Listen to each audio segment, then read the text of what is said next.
बच्चों क्वेश्चन है CuSO4 घोल से 24,125 कूलाम विद्युत प्रवाहित करने पर कितना मोल Cu मिलेगा।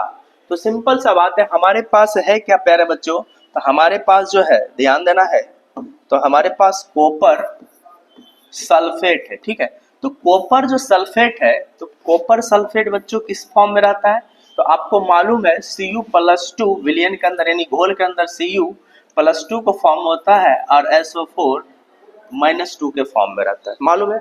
लेकिन हमको क्या चाहिए, सिर्फ कॉपर कितना मिलेगा, तो कॉपर को क्या चाहिए, कॉपर को अगर 2 इलेक्ट्रॉन मिल जाएगा प्यारे बच्चों, तो ये कॉपर सॉलिड बना लेगा। ठीक है, हमको कॉपर सॉलिड से ही मतलब है। ठीक है, अब ध्यान देना, यहाँ पर क्या है, हमारे पास 2 इलेक्ट्रॉन गेन कर रहा है।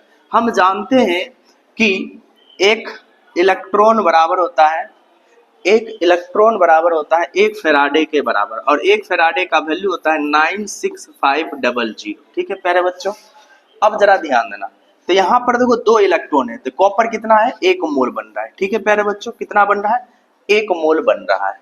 अब समझो, तो एक सिंपल सा बात है, 2 इलेक्ट्रॉन है, कितना है प्यारे बच्चों, 2 इलेक्ट्रॉन यानी कि 2 फेराडे की बात करेंगे, 2 फेराडे में कितना, 1 मोल हमारे पास बन रहा है। 2 फेराडे में, है ना, 2 फेराडे में कितना बन रहा है, 1 मोल, है ना, 1 मोल कॉपर बनता है। ठीक है, तो अब ध्यान देना, हमें किस में निकालना है, हमें 1 फेराडे में हमको निकालना है। तो 1 फेराडे में क्या हो जाएगा प्यारे बच्चों, तो 1 फेराडे में हो जाएगा 1 डिवाइडेड बाय 2F हो जाएगा। ठीक है, लेकिन हमें तो 1 में नहीं करना है, तो हमें कितना में करना है प्यारे बच्चों, तो हमें करना है 24,125। तो 24,125 में करना है, तो क्या हो जाएगा, सिंपल सा आप कैलकुलेशन हम बता दे रहे हैं आपको, बहुत ही सिंपल सा है।